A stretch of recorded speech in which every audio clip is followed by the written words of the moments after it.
Hello, everybody, and welcome to the Glory Reds podcast. It's your boy, Don Benito. And today we have an update on the Victor Gyokerez story. We have a couple of transfer news. Manchester United are in for Iketike from Eintracht Frankfurt. And, for those that don't understand what's happening with this Victor Gyokerez story, I am here today to put you at ease. I'm going to tell you where we are, how we got to this point, and what's happening in and around the deal. Arsenal, because Arsenal are also linked with Victor Gyokerez. We're going to be talking about that. This Iketike story. Like, what's it about? Like, why are Manchester United jumping and bouncing from striker to striker? We will talk about that. And without further ado, let's jump into it. All right. Victor Gyokerez. Now, guys, this Victor Gyokerez stories, even I told you that I was not going to entertain it until I saw this player holding up the jersey, standing right next to Amorim, him walking down walking down that tunnel or something. Something that made me realize, or that makes me say that he's a United player. And I literally was not going to entertain it because, hey, PTSD, whatever you want to call it. United and transfers, it's always weird and shady, and it's always one of those palpitating situations. Now, the reason why I didn't want to entertain the Victor Gyokerez story is because we know how Manchester United are. And I'm not even by all means trying to say we are stuck in the past. Oh, this is Ineos, blah blah blah. No. I'm not even going in there because like I have given Ineos the praise for certain things that they've done, especially with the transfers. Like I was pretty happy with the transfers that we made last season. Some of them, or most of them, and I like the way they are moving. I mean, right now we already have Cunha in. We are linked to Mbuemo. He's next to follow, and now we've got this Victor Gyokerez story is busy looming around us. And I'm sorry, I like that. I like that. I know I don't like the people that are doing it. I'm not particularly happy with the people that are running the show, but I like that they're getting these things done. Normally, Manchester United will wait until July. That's when we that's when we start scrambling in for players. Not even first, second choice. Now third, fourth, fifth, even 10th choice. So at this present moment, I'm sorry, I am loving life at Manchester United. I'm loving that we are looking like we are about to make some very big deals. Now, I know that's very weird to say because it says we are looking like, but we've got Cunha in. Cunha's already done his, like we announced it. We announced it, was it yesterday or the day before? Like he is our player. He is red. He is our next number 10. So put that in your bank. That's already 20 goals for next season. That's 20 goals or 15 goals in the Premier League by himself there, packed nicely like a Bugatti. Now we are moving on to this Victor Gyokerez story. Now, Victor Gyokerez. Before I say that, just understand this, that Manchester United have been inquiring about him, have been calling Sporting in the past week 3 times. I think they did that. And most of this information that I am saying, it can be confirmed by Fabrizio Romano, Ben Jacobs, Florian Plettenberg. These are all credited journalists. So basically, I am just following them, keeping up with their, because they get the news. And then from there, I take the news, I digest it, and I sprinkle it all to you guys and make it easy for you guys to understand. Just like how I'm about to make this Victor Gyokerez story easy for you to understand, because I know there are some people that just don't get it. Like they hear that we're linked with him, then they hear that he wants Manchester United, then they hear all of a sudden Arsenal is in, and I know the moment they hear that Arsenal is involved, they're like, Manchester United, we don't do well when we are going for players that another team wants, that kind of thing. So people are not really, you know what? I got it. Don Benito got it. So last season, Victor Gyokerez had suitors, had people looking into getting his signature last season. And he was on the verge of leaving. He wanted to leave because there were very, very good teams that were wanting to get his signature, but he was like, nah. He respects Sporting Lisbon. He respects what Ruben Amorim did, bring him into the club. You know, he didn't want to have any hard feelings with them.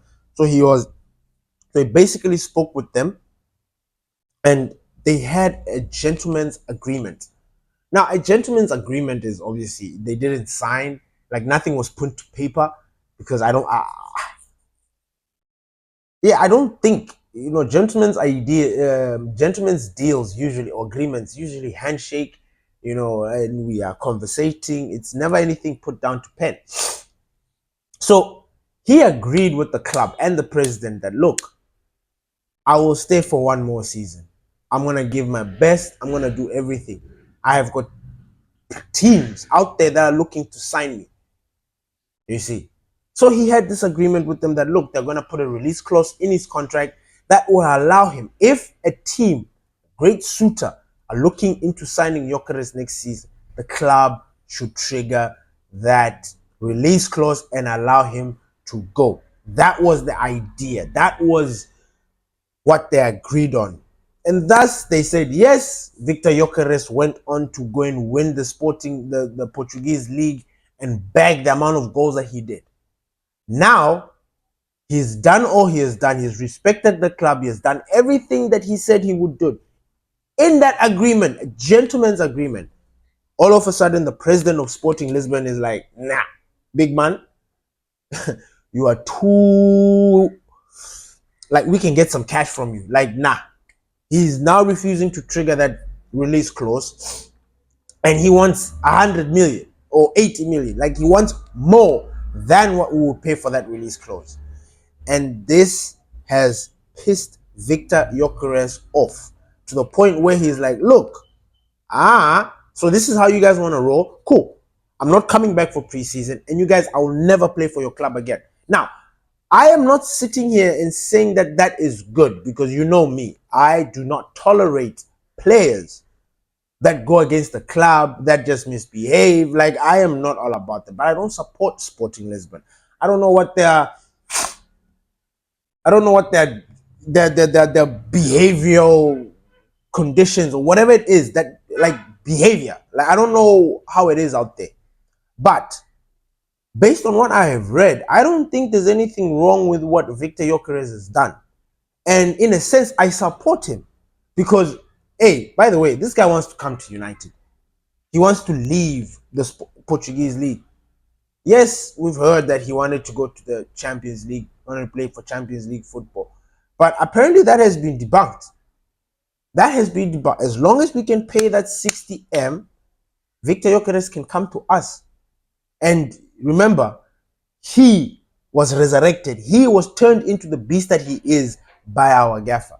So it makes absolute sense. And remember what we talked about in the previous episode when we said, look, yes, we're not too sure about this thing of gaffers getting the players that they want or bringing their players from their previous clubs, but we've done that with everybody else.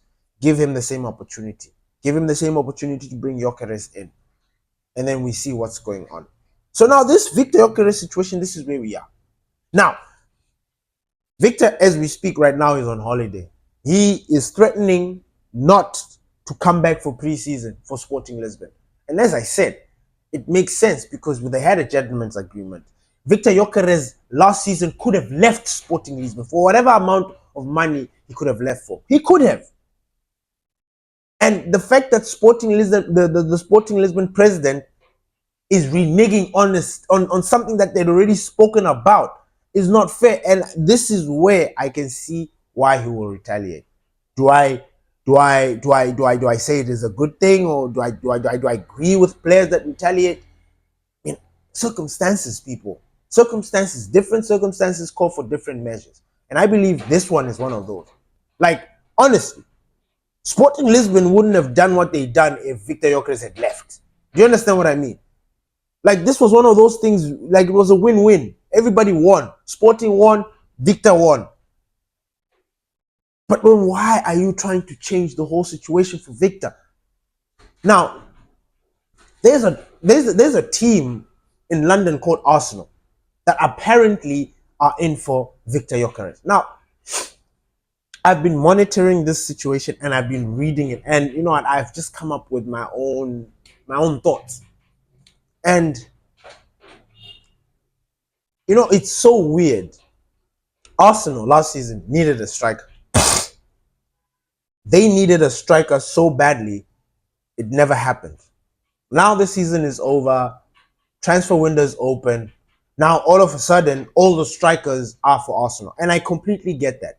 Benjamin Sesko apparently is going to Arsenal. Now all of a sudden, Victor Gyokerez is going to Arsenal. Arsenal wanted Victor Gyokerez. There was that deal. There was something before, but it faded away. Sesko. Arsenal focused on this Sesko situation and like Sesko. Now, here's the funny thing about this whole situation. I have not seen any bid from Arsenal for any of these strikers. Let that sink in. I have not. Everybody's pushing for these guys to be signed by Arsenal. I understand Arsenal need the last piece of the puzzle, you know, to paint their Mona Lisa or their whatever. They need a striker. Do you think these guys are going to sign both Sesko and Victor Gyokerez? I don't think so. I don't. So one of those strikers is coming to us. One of those. Or going elsewhere. But Arsenal will not sign those two strikers. I refuse. I am saying it with my chest. And I'll tell you for why. Victor Gyokerez is at an age where he does. I don't think he wants to be benched. I don't think he wants to be worried about his ninth position. Sesko also is also the same boat. I think they're about the same age. Maybe Sesko is younger. But how are they going to make that? How are they going to make that work? First of all, you're supposed to sign them. Both of them, I think they're going to be north of 65 million, like 66, 120. Arsenal can't pay that money. But why would they pay for two strikers? They didn't have strikers all season for about 2 seasons. Then all of a sudden in the transfer market, they're going to buy two out of the most sought out of strikers at one go. Nah, I don't believe this. That's why this Victor Gyokerez story, I'm focused on it now. Like, I think Victor. Anyway, you guys will eat me alive there in the comments and anybody that listens to this. But I truly believe that Victor Gyokerez is coming to us. He is leaning towards coming to United. That's just my personal opinion. Like all the stars are aligned if you think about it. Like everything just points at United, Gyokerez, Amorim. You know what I'm saying? Like that's just the logical explanation for this situation. So this is where we find ourselves. Victor Gyokerez is out there, doesn't know. No, he's pissed off. Not that he doesn't know, he's pissed off that his club are not allowing him to make a move, to leave, you know, to just bounce. They're not allowing that. And after they had already discussed that if he did well or whatever, like if he played for one more season, they would allow him to go for a release clause or blah blah blah. They didn't honor that agreement, and he's pissed off. And he jumped onto social media and he ranted about that. He said he would never play for them. I don't know if that will happen, but I think I will keep you guys updated. This Victor Gyokerez story, and the reason why we're not giving you updates all the time is because we need to let it marinate. You know, every single day, journalists are giving updates on the same information. You understand? Like they're just repeating the same thing, just I guess wording it differently or saying something. So when you read the news or whenever you read a new article or something like that, you can tell that no, this guy's just recycling. So there is no update or anything like that. But I thought that now as I was thinking about this Arsenal situation, I have not seen any bid from Arsenal for either Sesko or Victor Gyokerez. Which is why I'm just thinking to ourselves, we shouldn't give up. Manchester United shouldn't give up. We have that pull. We do. Already we have got two dynamite strike players. Cunha in, Mbuemo on the way. Now we want to add Victor Gyokerez. I'm telling you, we get those three players. This. Oh my God! Like we have done half of the job, even three quarters, because those are all goal scorers, all of them, all three of them. And all the only thing that we needed to add into our team was goal scoring people. That's it. If you really deep it, because now if you look at our midfield situation, like what's going to happen? Doesn't look like we are trying to get a midfielder. Looks like we have midfielders, which we do. Casemiro, Ugarte, Bruno, Maino, Collier. We have them. But are they good enough? Are they enough? The defense, I think it's solid. I'm not worried too much about our defense. We've got Maguire there, we've got the Ligt, we've got the Butcher, we've got Aiden, we've got Euro, we've got Friedrichsen, we've got Monroe, we've got Kukonki, we've got Luke Shaw, we've got, you see, look, that and I get it. It's always good to go out there and sign a good defender or a good player. I understand that. But then I am jealous of teams like Barcelona where they can put in 17-year-old Pau Kubasi and let him play the whole season. 17-year-old Pau Kubasi playing. We will not do that for our players. We see that in other teams, but not us. And that is a problem. We need to use them more. But at the same time, I understand we are Manchester United. If these kids don't perform, they get eaten up. Now, Iketike. Manchester United have now joined the race. Like, they've entered the race to sign Iketike. Like what? First, it was Delap. Delap was our priority signing. Like, he was the one sign I never understood. But when we lost him, I was so relieved. Oh my God. And I'm not saying that the player is a bad player. He's not a bad player. By all means, I am not saying that Liam Delap is a bad player. But Man City reject. Now he wants Champions League football. He's gone to Chelsea. Bye.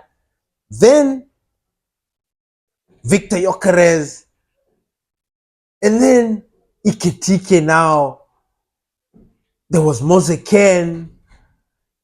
We are just linked to strikers, and which I completely understand. We have got no strikers. Yes, we've got Rasmus Holland there, but is he behaving like a striker? No. So Iketike from Frankfurt. This one, I don't know. There's not been specifics. I have not seen evaluation on the player. I've not seen what his price tag is. In basically what I was reading, I didn't see any price tag of Iketike. I'll probably do some research and find out what his actual market value is. But right now, I'm not too sure. But Manchester United have joined the race. Now, Iketike, if you would remember a couple of years ago, we were linked to this player. I think before he even went to PSG, we were linked to this player. What team was he playing for at the time? Was it Frankfurt?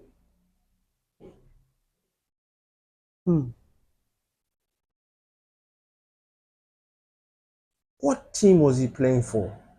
I remember there was a time we were linked to Iketike, and it was just like, ah. Now, personally, I would like us to stay away from this player, because if this player was as good as he is, or whatever, he should have been snatched up by a lot of other players, other clubs. I think we should just focus on what we want, and that is between Victor Osimhen and Victor Gyokerez. The Victor squared is what we are focused on. And I know we might not get both. And if we don't, maybe we'll go for the likes of Iketike and stuff. But I think we need to just put this guy on pause, because it's Iketike, Manchester United. This is going to be another Rasmus Holland situation. You know what I'm saying? Like, nah. I personally don't approve this signing. I don't know about you guys. You guys can leave your comments. What do you guys think about Iketike? Do you think he's going to be a good addition to our Manchester United squad? And when I say our Manchester United squad, I don't want you to put your FIFA goggles and PlayStation goggles on and start thinking with your PlayStation mind. No. I want you to think about the club. Because a lot of guys, and I've noticed a lot of you guys have got this PlayStation mentality. And you're not thinking about football in the way football should be thought about. So do you think Iketika is the right fit for us? Like, we've had Rasmus Højlund there and he's failed. Speaking of Rasmus Højlund is prepared to fight for his position at United. I get it. I understand. But do you see what we were talking about, Rasmus? This is what we were saying. Like, that other season, like, this is your season where you need to get it right. Now, I will not tolerate or listen to anybody that will come here and tell me that Rasmus Højlund had a graveyard shift. That is a lie. It is a motherfucking lie. It is a lie from the devil's ass. It is a lie. Because this guy was given opportunities, was being picked, was playing, and people were creating for him. Unfortunately, it just wasn't working out. Now, whose fault is that? Is it the player's fault? Is it the club's fault? Is it our fault for being upset and wanting a new strike? Whose fault is it in this whole situation? Honestly, I don't know. But one thing I can tell you right now is that the patience for Rasmus Højlund has worn. It's wearing off as time goes by. It's getting worse. And I don't think he will be our number one next season. I honestly don't think so. Which begs, which now I've got questions, that number 9 jersey, because we need to move on with the right people. Rasmus Højlund has been linked back to Italy. Italy seems to be where it's popping off. And when I say it seems to be where it's popping off for some Scandinavian players, you know what I'm saying? Rasmus Højlund is wanted by Juve and Inter. These are big teams. Big. The old lady and the Nerazzurri. These are big teams wanting our player. What say us about this? Rasmus Højlund says, nah, he's not going anywhere. He's going to fight for his position. He's going to do this. I understand. He needs to do it. He needs to come back and back himself up. But when you've been in the game for some time, you know, you get the sense that this is these are the last breaths of Rasmus Højlund. You know what I'm saying? Like his last defying moment, like his last fight to try and stay and remain relevant in Manchester. Because I'm sorry, we are now moving on. We are moving on. And Rasmus Højlund is just not it. We cannot wait for Rasmus Højlund to get his shit together on the go. No, we need people that have got that shit together and want to get shit done. And we are not there with Rasmus Højlund. And I'm worried, I'm sad for him because he looked like somebody that, you know, he had promise. You know, it looked like there was something there. Unfortunately, man, I don't know. I would be surprised if I saw Rasmus Højlund next season. I would. If I saw him pre-season, getting ready to go with the players, and I would be surprised. I would. The other player that is also another issue, or transfer issue, Onana. Onana's situation is like comme ci, comme ça. It's like he can leave, he can stay. Either way, it's not, you know. I think if he stays, he might be a number 2 at some point. If he goes, we get rid of him. You know, it's just like, hey, Manchester United, I don't know if we're going to do the keeper deal, but we need to. We cannot go back into next season with Onana. We can't start the season the way we did with Onana like that. We can't afford mistakes. We can't afford mistakes. The preseason needs to be perfect. Perfect. All the players need to be in before then. We go on our first preseason game, that first half. We want to see an idea of our first team. Then we keep on going. We keep on going. This thing that they're trying to do, I'm sorry, the preseason is very important. If you don't understand the importance of the preseason, my friend, you are lost. my friend, you are not ready for the next season because everything is done in preseason. Everything, all the preparation, all the tweaks, knowing who is going to be where. And again, that beginning of the that opening that first game of the season, you know, that game is so crucial. And for the past 3 seasons, we've not had particularly good games. We've not. I want to feel comfortable. This past season, Xerxes scored. You remember 1-0 Fulham. That was it. The game that we should have lost. I'm not going through that. Previous season, it was Wolves, Cunha.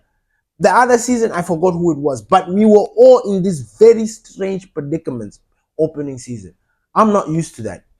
If you look at those people that have, like the 90s babies, we will tell you, 90s supporters for United, they'll tell you, we're not used to that. Opening day, we are slaying a dragon. Like we are just, whoever's in front of us is gone. That's what we were used to. Now all of a sudden, these new generation, now we are on the edge. Now we have to make sure that preseason we get it right. Do you see where I'm going with this? We never used to think about preseason before because it was not a factor. We never did. Because these guys understood what it meant preseason. Here we are now, worried. We're worried. We're worried. We're worried. So what's the way forward for Manchester United? Like, what should we expect? All right, look, I will tell you guys right now. Focus on Victor Gyokerez. In fact, Victor squared. Any of those can go anyhow with Manchester United. But this Iketike and who else? I think there's another striker. Oh, is there another striker? Yeah. Like, I mean, I know we have entered. You know, I've read Florian Plettenberg said it. I get it. But I'm not like holding my breath on Iketike. And if we sign him, oh well and good. Because we do need a striker. But I'm not going to be like, woo, woo. I'm not going to do a dance or anything like that. Nah, I'm not. I'm not. The Bryan Mbuemo situation, I need to say something real quick. You know what? People are panicking a little bit because Thomas Frank is just signed for Tottenham and they think he will just go there and say, Brian, you're coming with us. It doesn't work like that. It doesn't. Maybe if they have the money, perhaps, but I don't think so. And the reason why I'm saying I don't think so is because Mbuemo chose us. Now I got a comment on the comment section, which was a very nice, you know, something to see. And the guy was like, Mbuemo is only coming to United because we are willing to pay that 250k. Now, I'm gonna try and answer this or say or respond in the best way possible without sounding offensive or anything like that. I understand that. Now, we, particularly as fans, would not have jumped on this bandwagon if Mbuemo didn't specifically say, I want United. This deal is going, or this thing is happening because he said he wants United. Now, Bryan Mbuemo, you can say what you want, but the receipts are there. The goals are there. The reputation is there. If we miss out on Bryan Mbuemo, let's just say maybe a Liverpool or something snatch him up, that guy's going to be a fucking asset for them. Now, but because it's Manchester United, it's a problem. Now, the comment was, Bryan Mbuemo is only coming to Manchester United because you guys are willing to pay him that 250. So what? So what? If that is the incentive that we need to get a top player into Manchester United, why not? It has been our strategy for years. We've been using that same strategy for the longest of time. Why should it change because it's Bryan Mbuemo? Why? We want to secure our asset. We want to secure the player. The player wants us alone. How is the best way to get him to focus on us? Give him the 250k. Don't put it to balance. We've got players in our squad that don't deserve the 250k that they're earning right now, or the 200 that they're earning right now. They don't. I could easily give that 200 to Bryan Mbuemo because I saw what he did last season. He was in my fantasy team, for God's sake, and I never even got rid of him once. Double digits every other season, every other week. Do you understand? He was scoring a goal and providing an assist. Providing 2 assists, his numbers, they don't lie. So, of course, we're going to give him 250K. Are you kidding? Why not? What, you wanna give him 120 so that Chelsea or somebody else can go and give him 200 or 150 just to spite us? We go there and say, "Nah, we're only gonna give you 75."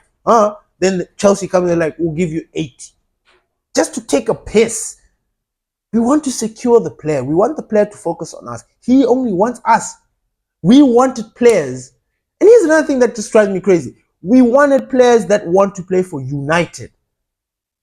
Not this Liam Delap nonsense that wants to go to Champions League football.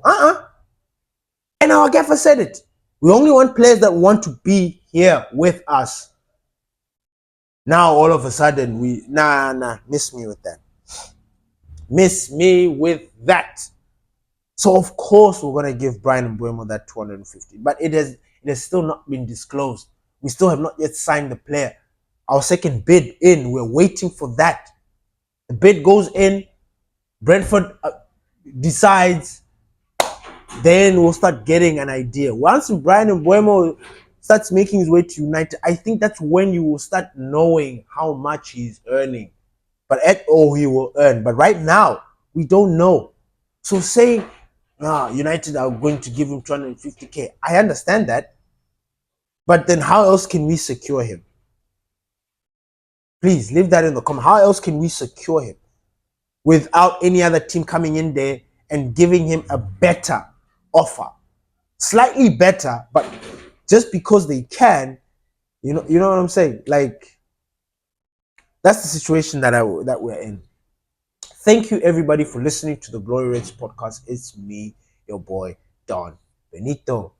Thank you for checking us on Spotify. We really, really appreciate the love. Thank you for the love on Facebook. Please don't stop.